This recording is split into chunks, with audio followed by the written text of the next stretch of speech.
Hey guys, it's Morgan coming to you with a video that I've had requested quite a few times, and I feel like now that we're an official TBT shop and we can offer TBT, which by the way stands for Tuning by Travis suspension, I figure it is time to make this video. Today we are going to talk about adjusting the suspension and how to set this thing up so that it works best for you. Let's dive right in with, honestly, the thing that absolutely has to get done first, no matter what, is to set the sag and to get the sag correct. There are two forms of sag on the bike that you need to be paying attention to. One is free sag, so that is the sag that the bike does under its own weight. So that one is easy. You just come up, and it's how much the bike sags. So we lift it up, so there's no weight, basically wheel off the ground a little bit right there, and then we let it sag, okay? So it sags a little bit. That's called the free sag or static sag. And then the next is how much it sags when you're on the bike. Now, and that is called race sag. So those things, getting those things correct is the first thing that you have to do no matter what.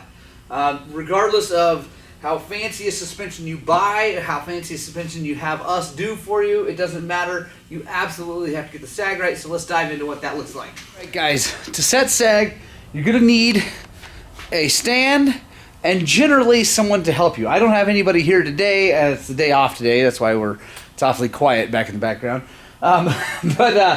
It's really helpful to have someone with you, unless you have a super cool sag gauge, but those things are so expensive, whatever. Anyway, but I'm going to show you how to do it. It doesn't really matter. I don't need to actually do it here because mine is correct, but let me show you how to do it. What we're going to do is we're going to measure from the center of this axle. I've got this sag scale. That thing's going to go right in there to a repeatable point up here on this frame. Now for my bike, it helps that we have this little place right here in the plastics, so we can put this down here. So what we're going to do, I'm going to take this, put it in here, and then we're going to come up to right here, and on this sag scale, this is just a Motion Pro one, you can raise and lower it with this screw. So we're going to lower it until it says 0 right at that point on the plastics. Let me show you. So you can see it right there, 0. Okay, so now we know we're set. We tighten that screw down.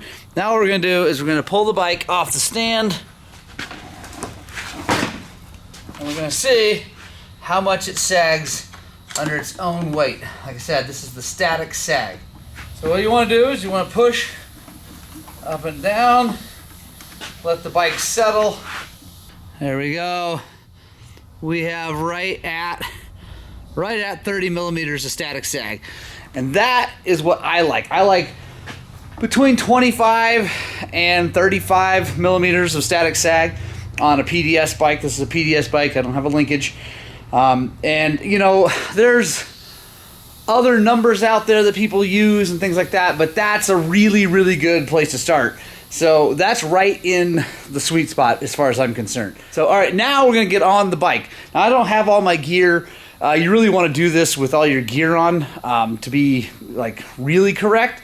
But even if you don't have your gear, you can be pretty close, because your gear, depending on what you carry, weighs between 10 and 15 pounds, and that will definitely sag it a little bit. So if I'm doing it without gear, I like to set my sag a little on my race sag a little on the short side, knowing that when I put all my gear on, it will sag a little bit more and get right in the sweet spot.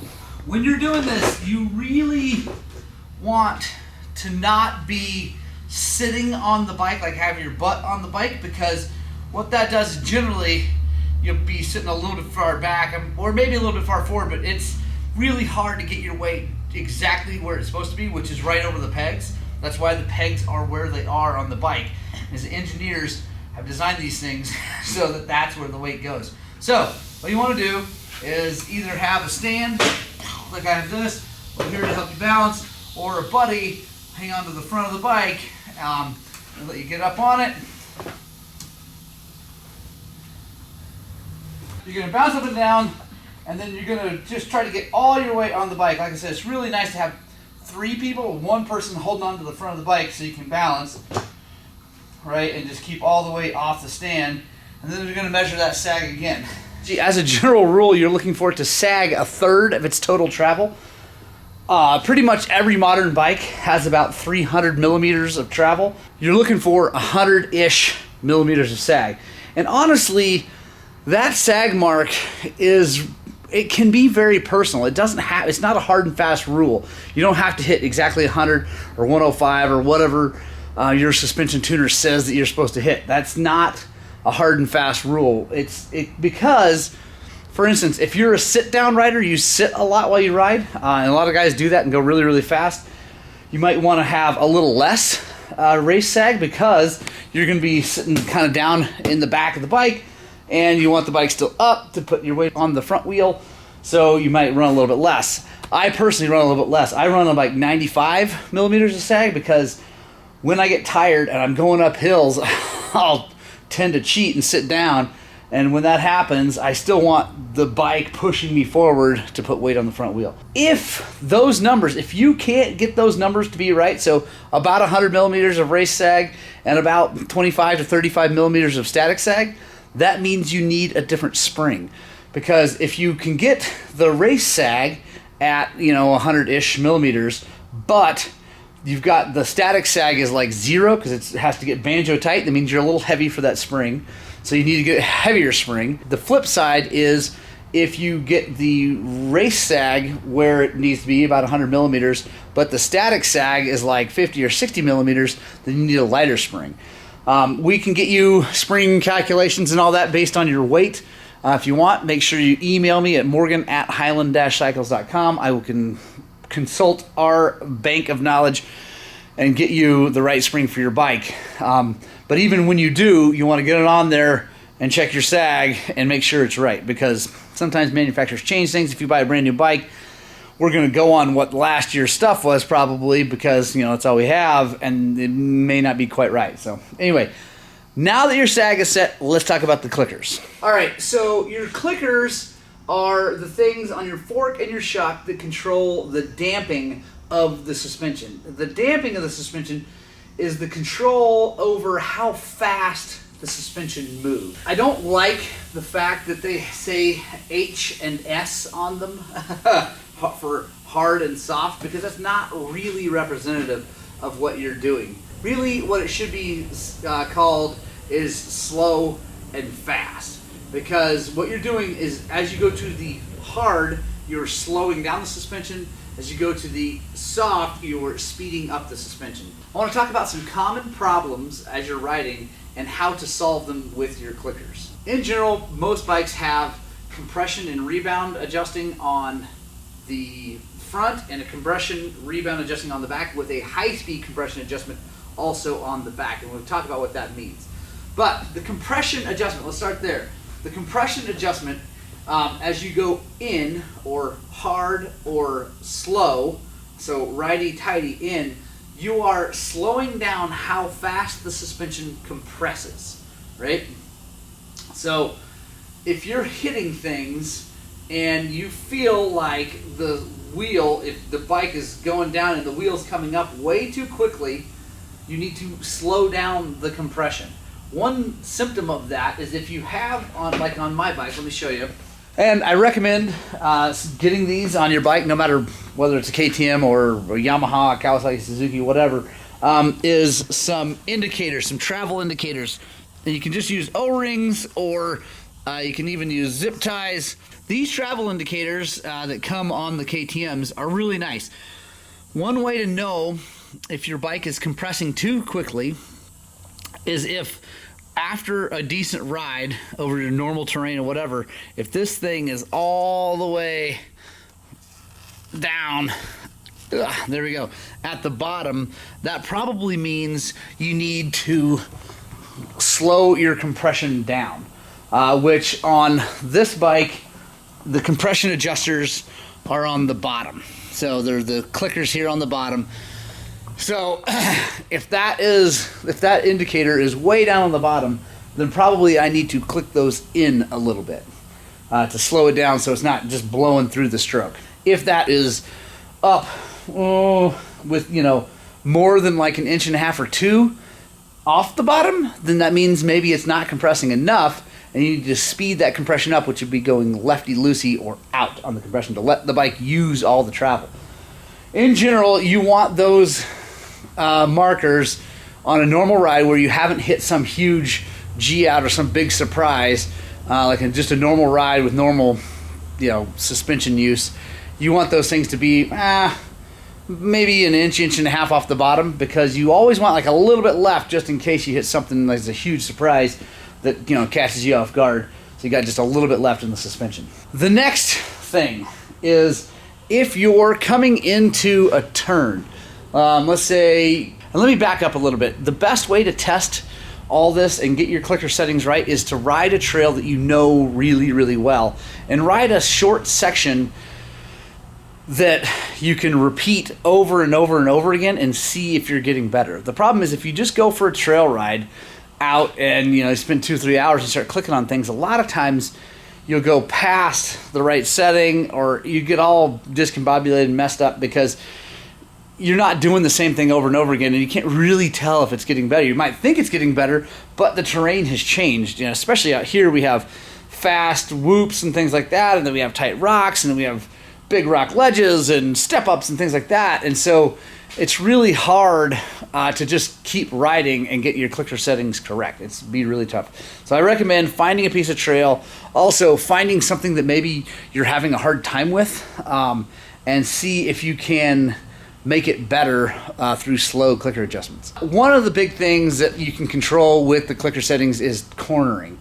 So if you are generally, charging into a turn, and I don't care if you're a C rider to a double A, you're charging, everybody's charging is different, right? But you're going into a turn, you come into the turn, and you're going around, and as you get on the gas, if the front end wants to push out, which a lot of times that's the biggest problem for folks, is the front end wants to push out as you get on the gas.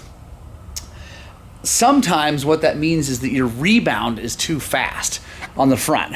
So as you do it, as you go into a turn, you hit the brakes, the front end's going to come down, right? It's going to compress, and then you go through the turn, and if your rebound is too quick, the front end will get light, it'll come up, it'll rebound too quickly, get light, and the front wheel will lose traction and push outside of the turn, causing you either to crash or go wide or whatever. So if that is a common symptom that's happening over and over and over again to you, maybe try on the rebound going in a couple clicks, and that's going to slow that down. So as you charge in, hit the brakes, front end comes down, you're going to keep that front end down and your weight over the front wheel as you come out of the turn, and hopefully keep a little bit traction. A symptom of if it's not rebound quick enough is not so much cornering. You're not going to really notice it too much cornering, but in some kind of choppy situations where there's a lot of like either braking bumps or real choppy rocks, things like that, as if you're coming into that stuff and you hit it and you feel like the first hit feels good, like boom, you hit that first rock and it's like, ooh, that felt nice. But then the next one and the next one and the next one, it gets harsher and harsher and harsher as you go into it. That usually means it's not rebounding quick enough, because what's happening is it's packing, they call it. So the wheel is going up and it can't get back out for the next hit, and it keeps going up and up and up and up. And that suspension is packing, causing it to get more and more harsh because you're further up in the stroke and it can't catch that next hit. So you might try opening up the rebound adjustment on the forks. On these forks, it's up here on the top. On closed chamber forks, it's on the bottom. You need to learn that on your bike where the compression and rebound is. They're all different. Open chamber forks like that are on my bikes, the rebound's on top, compression's on the bottom. Usually closed chamber or twin chamber forks, it's on the compression is on the top and the rebound's on the bottom.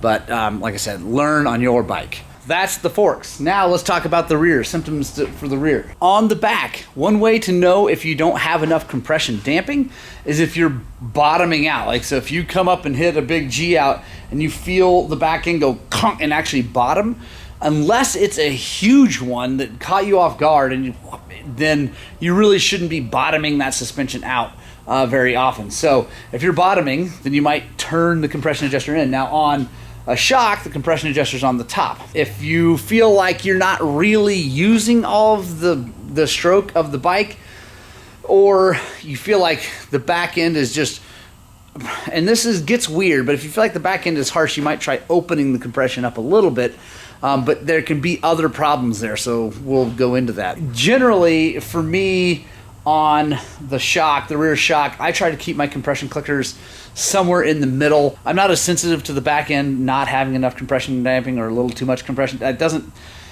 I don't know, I just don't feel that much. It's more about rebound for me on the back, and we'll go there in just a second. If you are feeling like you're not using all the travel, and you could put a little indicator on that, maybe a mark or something like that with a Sharpie on the thing. The problem is you don't really want to put anything back there and be really hard to see, but you know, that's one way to look at it. And you guys, please, by the way, if there are suspension guys watching this, please comment if you think I got something wrong or you want to add to something. Please comment, because I want people to see this. This is about learning and helping people get their stuff right. On the back for rebound, the rebound on the back makes a huge difference to me. So and here's some symptoms and things and how to fix it. If you're going down the trail and there's like a lip or a bump or a whoop or something like that, and you hit that thing and the back end wants to go like this and push you over, a lot of times that's because your rebound is too fast. So what's happening is the bike hits the thing, the shock compresses, but then it wants to uncompress or decompress too quickly, and it rebounds super fast, and it wants to kick you up over the front. They call that mule kicking, donkey kicking, whatever. So if that's happening, you might want to turn the rebound in a couple clicks and slow that down so as it hits, it doesn't immediately kick. I like to go over a very predictable jump. I don't jump really, I don't go to tracks very often, but a predictable kind of jump or lip out on the trail that I know really well, and hit it and hit it and hit it a bunch of times, trying to keep my throttle steady, because the problem is you can do a lot with a throttle as you leave the face of a jump or a lip or something like that, because if you're hard on the gas, it's going to want to keep the back end down. If you get off the gas because you get scared, it's going to want to go over anyway. But if you can go and hit it really consistently and smoothly on the throttle, then you can decide whether or not it's the suspension doing it or it's you. So like I said, getting a lot of donkey kicking, you might want to slow the rebound down. If you are riding in the gnarly rocks and you're charging through the rocks, and like especially on an uphill, you're like, okay, here's this big hill, bunch of rocks, get on the gas. If you feel like as you get on the gas, the bike starts to slow down because it's not getting traction, a lot of times that's because the rebound is not fast enough, because it's packing. It'll start to hit those things, bam, bam, bam, and then it's staying up in the air too long, and the wheel's spinning in the air, and then trying to grab traction, but then it. And so I find if I feel like I'm losing drive up, either up or through really choppy stuff, a lot of times that's because my rebound isn't fast enough and it's not getting back out to the ground and making good traction. Let's talk about high speed. The high speed is this adjuster right here on the shock. It's this outside part on, here, these are 17 millimeter nuts. The high speed, that is not for you going fast high speed, like 50, 60 miles an hour. That is how fast the suspension is moving. I've talked about this in my shock videos, like rebuilding the shock videos. That high speed is where the oil has to go. It has to go through there. That's why there's a nitrogen reservoir, is that when you hit things hard enough and the suspension is trying to move really fast, like slamming up in there, the piston can't get through the oil fast enough.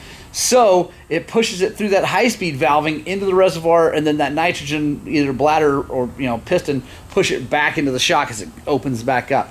So I notice, for me, I feel like when I notice there's not enough high-speed damping, is a log is a really good way to do this. Like a small log is like one that you can wheelie into and just hit with the back end. If you can wheelie up and hit that thing, if it wants to just immediately like kick and send you sideways, sometimes there's too much compression damping. And you really got to think about this, because it gets complicated, because sometimes there's not enough and it's going too far in and compressing the spring too much and opening back up. But a lot of times if it squirts you sideways on those sharp hits, then you've got a little too much compression, high-speed compression damping, and you might want to open that up. And on those, there's no clicks. You want to just go, you know, maybe an eighth or a quarter of a turn, not a lot. And then if you feel like you're riding too far down in the stroke, like maybe the back end is sinking a little bit in the rocks, things like that, a lot of times that is where the high speed is not damping enough. And so it's letting the bike fall down in the stroke because it's letting it push oil into the reservoir when it shouldn't. So you might want to turn that in a quarter or an eighth of a turn. So I'm not that great with high speed. I usually leave it at like 1.5. I don't mess with it too much. But I have noticed, for me, this is just me, in really rocky, gnarly stuff, I like to have the low speed compression on the shock out, so lefty-loosey a few clicks, and the high speed in, so righty-tighty, you know, maybe even a half a turn, quarter to a half a turn, because that helps hold the bike up in the stroke, but then the low speed allows it to, the piston to move through and let the valving really do its work as it's going through the choppy stuff. And also when I'm riding that kind of stuff, I'm usually not hitting big G outs. Whereas if I'm going to go do whoops or something like that, I'll turn the high speed out a little bit because I want it to catch those big whoops, and I'll turn the low speed in a little bit to slow it down, slow the piston down through the thing and let the valving really work hard against, you know, bottoming and things like that. All right, guys, I hope that's helpful. Now, let's talk a little bit about what we do here as a TBT shop and what other tuners do. And why I think it's important if you really want to get the bike set up well. So all those adjustments that you're doing is basically a little screw that's shutting down oil flow through an orifice to either slow or, you know, as you close the orifice, it slows it down. As you open the orifice, it speeds it up. Okay, so you have limited control with the clickers. What a custom suspension setup does is it actually goes into the valve or a stack of shims that the piston that's on that, you know, as that piston that's on the shaft is being forced through oil, there's shims on both sides of it. One is the compression side, so as it moves, you know, as the suspension's squishing, it's pushing the piston through and the compression stack is getting flexed. And then as it opens back up, there's a rebound stack on the other side that's getting flexed as it forces it back out. So all the manufacturers, doesn't matter who it is, Yamaha, Kawasaki, KTM, Honda, whatever, they all kind of set their stuff up very one-dimensional. And that's because they have to save money, right? They can't just, you know, they can't talk to everybody and ask them how they ride. They have to set it up relatively one-dimensional and give it out there and then let people ride it. And they try to hit somewhere in the middle so that most people will be happy, the people that don't want to spend a bunch of money. And that's fine. That's great. And if you're happy with your suspension when you get it out of the box, awesome. Don't touch it. If you feel like you're having fun, you feel like it's as good as it's going to get, you know, you don't feel like you need to spend any more money, then please don't. I want you to just ride your dirt bike and have fun. But if, for instance, you're out riding and you feel like the thing's just beating you up in the hands or in the feet or whatever, or you feel like you can't make turns as fast as you want to make them, feel like you can't get to drive through the rocks no matter what you do with your clickers, or the bike just feels out of control as it bounces around, that's where people like us can step in and really help you. And what we do is we, as a TBT shop, we rely on testing and feedback from, I think, 12 different shops around the country and around the world, actually. They're all TBT shops that all do work, give the bikes back to customers. Those customers give us feedback, and we feed that back into the mainframe, which is Travis in California. And he makes adjustments, we make adjustments, other tuners make adjustments, we feed that back in, and we come up with really good settings on those shims for the specific kind of riding that you do. And the cool thing is, since we have shops all over the country that ride, you know, back east in the dark woods, up in Michigan in the sand, out here in the rocks, out in California in the high-speed rocks, things like that, we have a huge base of information to draw from, and we can really dial your suspension in. And what that involves is basically taking these components apart and adding shims, moving shims, separating shims, and doing all, and it gets really, really complicated, and I'm not going to go into it here. But what we're doing is we're setting up a shim stack, a valve, basically, for you and the way you ride and your weight. One big thing that a lot of people make a mistake of is a lot of us are too heavy for the motorcycle as it comes. Most of these motorcycles, a 300, a 250 or 300 is set up for maybe 175 on the max end of the weight. I personally am 185 pounds to 190, and then we, obviously lots of people are much heavier than that. So, as we talked about before, we get the right springs, we put the right springs in the bike. Now those springs are a lot stiffer. That's really going to help with the compression, right? Because it's going to hold the bike up, and as you hit things, it's going to resist compressing the suspension and hopefully, make that work a lot better. But what a lot of people don't think about is that all that extra spring now is going to fight the rebound valving a lot.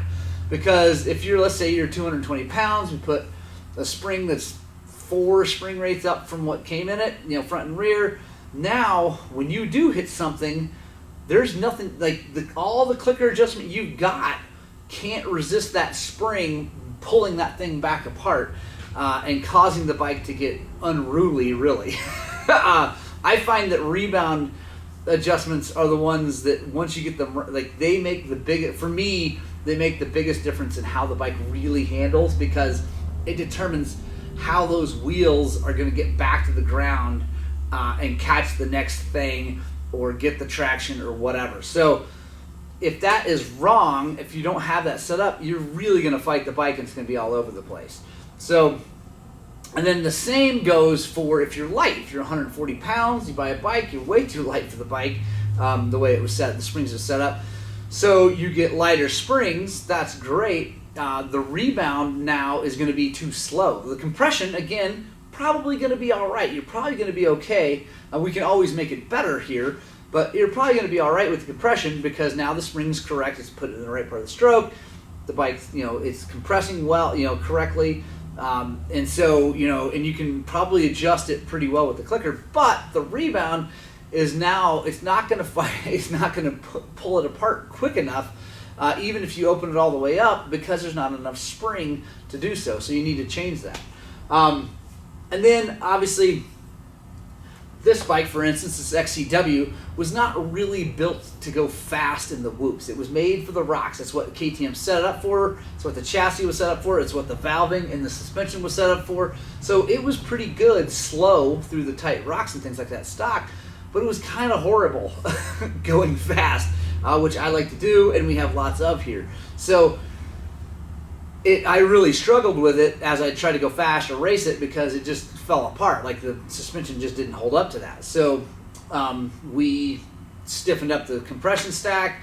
We obviously did a lot to the rebound because I'm heavy, so we put heavier springs in it. Anyway, so that's what a really good suspension tuner does. There's lots of other things. For instance, we put a bladder on all the KTM stuff because I don't like the piston style reservoirs. There's a lot of things. For instance, air forks, we can do all kinds of different conversions on that. We can do a single spring conversion that just replaces the air spring. We can do a KYB conversion. We can do what I did to my 125, which is get a set of Explorer forks that come off the W's, put it on my 125, which is an XC, because I just don't like the air forks at all. Anyway, there's a ton of things we can do to make your bike even better. But really, guys, I guess the real point of this video is I want to give you some tools to hopefully make your riding experience better without having to spend a bunch of money, which then will allow you to see what you can do, see how good you can make it, and decide if that's good enough. If it's not, then shoot me an email, morgan@highland-cycles.com. Let me know. Ship your suspension to me. Bring your bike to me. I don't care how it works. And we can get you really dialed in and make the bike work so well. I really wish you could all come here and ride this motorcycle and my 125.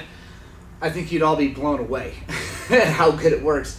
If you're ever here, please come by and let me know. Hopefully we can go for a ride. I'll let you ride this thing. You can throw it on the ground. You can jump it. I don't even care because you can't hurt it any worse than I have, because I want people to experience how good it really can be. So anyway, I hope you guys liked that video. I hope it was informative. Comment below, like I said, if I missed anything, if there's anything else you want to know that I didn't cover, please comment below, or you can privately email me, like I said, at morgan@highland-cycles.com. Yeah, I hope it's informative. I hope you guys like it. I hope you guys get out and spread the gospel of two wheels, and you know what I'm going to say.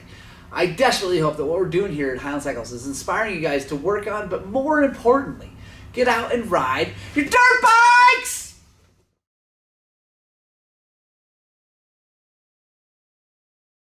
Big step. Go wide.